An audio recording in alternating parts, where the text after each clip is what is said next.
How do we know what the correct diet is, as there are so many conflicting suggestions from different religions? If you've been watching these series of questions, you'll probably see that my stock answer is go inside, go within. All the answers are within. All of the books will be contradictory at the lowest level. At the level of the revealed Bibles, there's lots of contradictions. In the hidden Bibles, there's no contradictions. There is just a blueprint with your name on it. It's quantum. It will be individual. You'll go in and you'll get a message. You'll get a coded message that only you can decipher. That will be just for you. And that will guide you on what to eat and what not to eat. You know, on how to live and how not to live. So you don't need to worry about the contradictions, because everybody thinks they're right, but actually it's what's right for you. For me, I was led gradually over a period of time, and this only happened when I did the work. When I removed the obstacles of unkindness from me, more light flooded my body and I was able to see clearer. So I was able to see, nobody needed to tell me. I knew exactly what to eat. I knew exactly what not to eat. And teachers would just appear in my life and guide me. And then they would move out of my life when that guidance was lived. So the more you can remove any darkness from your life, all of those little venial sins that you think nobody notices, they grow into a fatberg and they block light. So when you remove those little venial sins and let the light come in, your inner tutor will tell you, you won't even be told, you'll just know exactly what to eat. So if you're in the revealed Bibles, you'll be caught in the dissonance of the contradiction, and that wastes energy.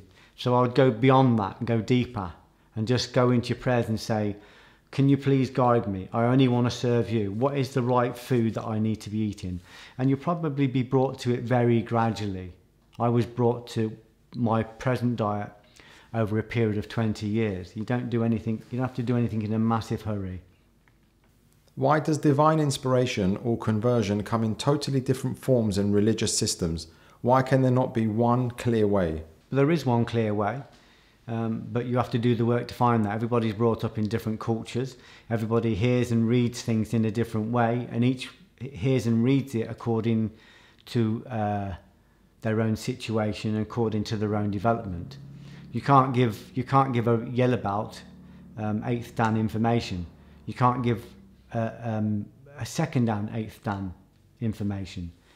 You know, the work of an adept needs to come in a very pure form and be reduced to a point that you can put it into a similitude or a metaphor or a parable that people can understand according to their level.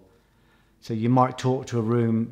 One of my old friends used to call it talking above the room. So you speak your best truth, recognizing that the people in the room at a higher level of development will get it, and the people at a lower level of development will get it as well. So that's why we use similitudes, parables, metaphors, and we use stories to try and relay what is actually a knowledge that's impossible to articulate. So we just need to make sure that when we reduce it in order to pass it on, that the light isn't lost in the explanation. So every different culture have different beliefs, different perceptions, so that the light is delivered to them in a way that they can personally understand. But as I said before, when you get to a high level, there is only one truth. At the moment, this truth is coming through various different forms of perception, various different filters. So everybody's hearing different things. But when you go beyond that, what Rumi calls going beyond the mind, or what the Sufi calls going beyond the mind, there is only one absolute truth, and you can experience that even if you can't articulate it. So the stuff I get, I have to be able to receive it at the level I can receive it, and then decipher it so I can put it into a parable or a story that people will hopefully understand. But at the highest level, there is only one light, there is only one God, there is only one knowledge or truth. Do you read or watch the news? How much of it should we consume? No, I don't watch it. I don't watch the news because it's subjective and it's wall-to-wall negativity, and it's designed consciously or unconsciously, it's designed in a way to keep people in a constant state of fear. And when you've got veils of fear over you, the light can't get in. So there are forces that are working, not from humans, but through humans, that want to keep people with layers of darkness so they can't access their own light. A lot of that comes through the news, you know, and it's pretty much constant, and through soaps, and through violent films, and through pornography, and through the general baiting. You know, people just can't wait to sit and gossip and be unkind about people. So that starts with the news, because you're basically doing a university course every single day. A full-time university course. If you're on social media and watching the news 4, 5, 6, 7, 8 hours a day, whatever it is, that's like a university course, and your brain is hypnagogic. It just goes in. That becomes your reality. The brain can only process so much information at one time, and if all your information coming in is coming from a negative, nihilistic, fearful perspective, your reality is going to reflect that.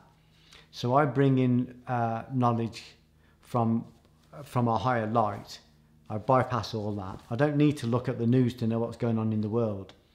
And all it does is put you into a fearful state. So I personally don't watch it. I don't watch any of it. And I avoid, my body's assaulted by anything too violent anyway, so I just avoid it completely. And I just make sure that all of my input comes from a kind and from a higher light. How do we know who our guru or teacher is, and how do we find them? Once we find someone, how do we know they're telling the truth?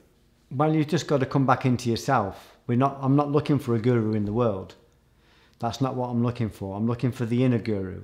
If I meet a guru in the world, if he's good, he will lead me to my own inner guru. That's all. That's his only purpose. His only purpose is to lead you to your own light. The purpose isn't for you to follow at him or worship at his feet or hang on his every word.